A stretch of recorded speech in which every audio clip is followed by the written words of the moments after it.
as some of you might know, I had to move my shop, and I got in contact with one of the members of this terrain, this monastery terrain, and I got the awesome chance from Het Limburgs Landschap and HX Hoogcruts to have my own workshop right here at the monastery terrain.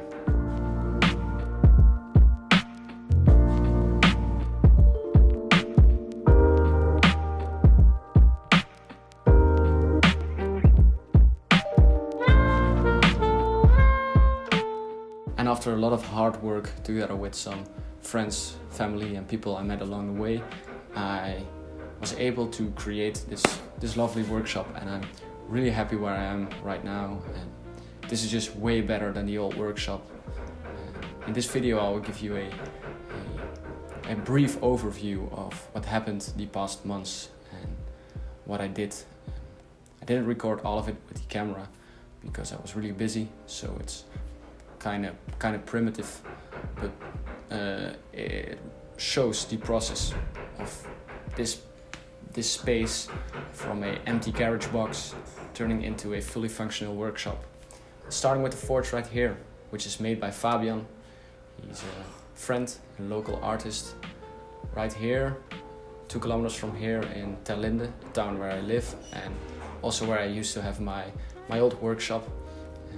He was so kind to give me the steel and make the forge for me. Fabian makes some beautiful work, but also is a really nice person. And thank you, Fabian, for helping me with the fire. And the legs of the forge are made with Jeroen, so also thanks Jeroen for helping me.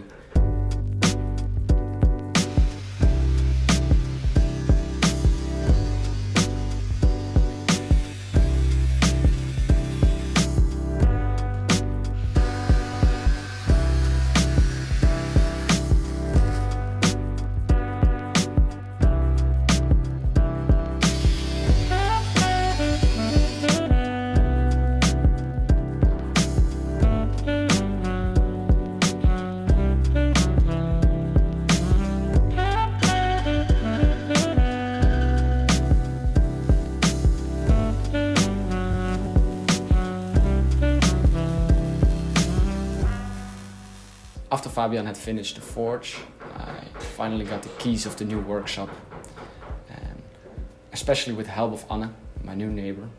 She makes harps and furniture. She's a woodworker and also a really nice human being, and she helped me a whole lot with making these workbenches, with getting this space ready to be able to work in. And now you will get to see a brief overview of what happened the past months when we made this space ready to work in. So here it is, the shop in early stages. All concrete walls, ugly grey concrete walls, and the electricians making the power outlets and the water.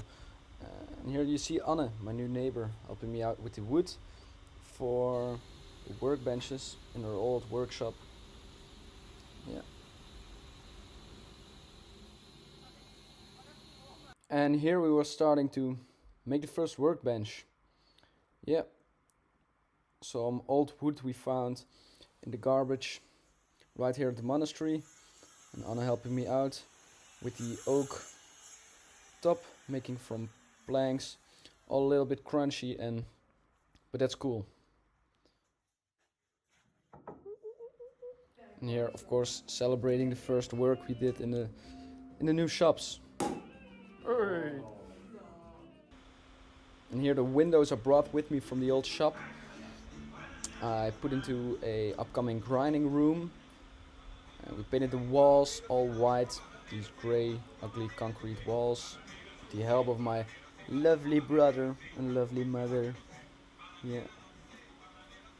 You see the grinding room, all with old planks from the garbage. I had to paint it with some sort of fireproofing, sadly, which made it a little bit shiny.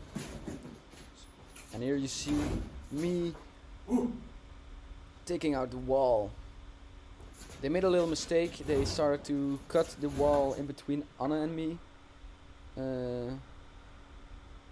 But yeah, here I push out the right wall. I didn't have to use a hammer, I just pushed it out.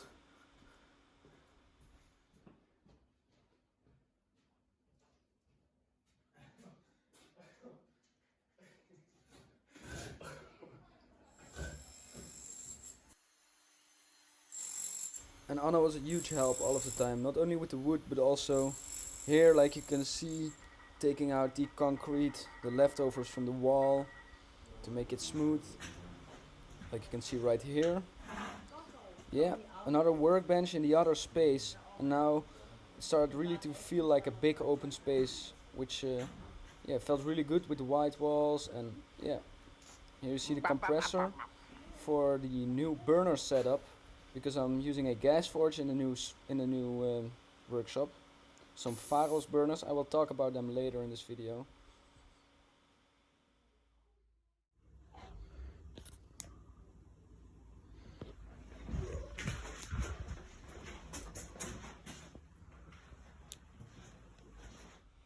And here, taking some machines into the new workshop. Here you see the new drill press I got. A way better machine than the old one. It's a Flot, a German machine. I made a stand for it and I put it on. Has a lovely patina, just like on the fly press. Talking about the fly press, this was the big day, moving the fly press, and it was kind of sad to see it move away from the old shop. Like this, it was really heavy, but with the help of my neighbor Jurgen and my uncle Ramon, my parents, it was doable, and we brought it over to the new shop, which is, by the way, only 2 kilometers or something from where I live. So it's so perfect. And here you see us trying to put it on a stand, and even the stand was really heavy, and we had to put it in with the what is it, the engine lift or something. Yeah, put it on, put the bolts in, and with the fly press in place, it really started to feel like my workshop for the first time. And here you see the old workshop in deconstruction.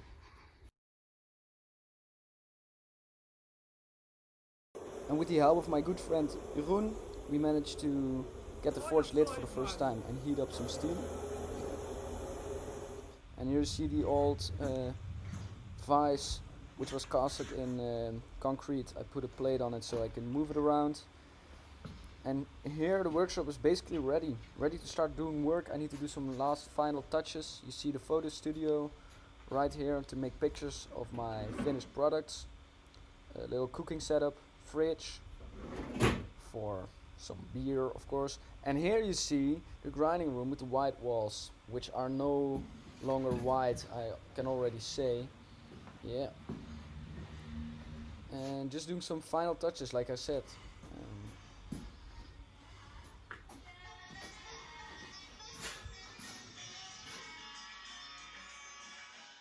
And here you can see the first time ever forging steel in a new workshop. Yeah.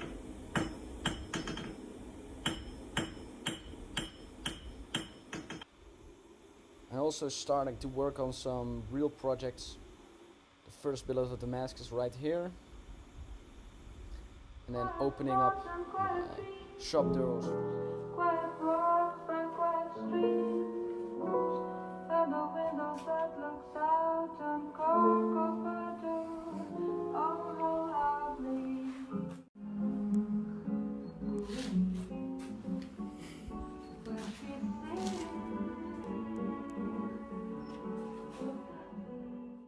And after the workshop was ready, it was really strange because you're used to working in this other workshop, and now you have to get used to the new space. And after getting used to it for some time, working in it for a bit, I can say that it's a really nice workshop. And after being in your old workshop, you know what you want to change, what you want to have different, well, what is good, what works for you.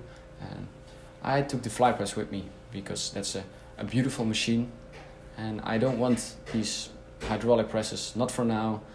I don't want a power hammer. I like it. I like it this primitive. I like to have to put my body to work to get things done, and it's just a beautiful machine, and I really didn't want to get rid of it. I got a new anvil, a beautiful French large anvil I'm sitting on right now. Yeah. I made a grinding room in which I can keep all my dust So that's a really nice addition to the new workshop. This way I don't have dust everywhere, and also has to do with preventing fire. You know, when you're working with wood and you have wood dust next to fire in my old workshop, that it never caused a problem, but I know it can cause a problem. So, and since I'm renting this, I wanted to be sure to have things all as safe as possible. For my new forge setup, I have a gas forge with some lovely Pharos burners. These Pharos burners are extremely well made and they are super efficient. I have a compressor and I have some propane gas, so I can adjust the air and gas mixture very precisely, which makes it possible to burn your gas in a very efficient way. After forging with coals for years, which is a good way to start off, you learn to look at the fire and you get a really good feeling for what you're doing with a coal forge. But the amount of smoke and dust that was coming off of it is not healthy for my own body, but it was kind of worrying me to see all this smoke go up in the air. It was sometimes a really thick smoke, and you know, if I can, even as a small company, do things which are a little bit better for environment, I'm sure want to do this. And in the end, it's also good for your own wallet, because being able to burn your fuel in a very efficient way is not only good for the environment, it's also good for your wallet. So I'm very happy with this new setup, and the Pharos burners are really great. So that's an amazing thing, and the best thing after all is not smelling that nasty after work. With the coal forge, my own smell was making me nauseous sometimes, and that's no joke. The raw coals, they can have a really strong and penetrating smell. I'm really happy with this new setup, and you guys will get to see some more videos I have been working on the past weeks. I have been using the forge for some time to be able to give my honest opinion on it, and really I'm super happy with how it works. I'm super happy with the overall setup I got right here. I got the forging area, the grinding room. I got a workbench in the forging area. I got another workbench in the area next to this area where I'm sitting right now. I also got an area where I can chill out a little bit, and yeah, also have a permanent photo setup, which is really handy, so you can make photos anytime in progress. So stay tuned for some more videos coming. This place is giving me huge amounts of inspiration, and I'm getting all these crazy ideas for videos, and they're coming soon, so stay tuned for that. And thanks for taking your time and watching this video. Thanks to everybody who helped me during this process, especially thanks to Anne and Fabian, and also Pharos for the burners.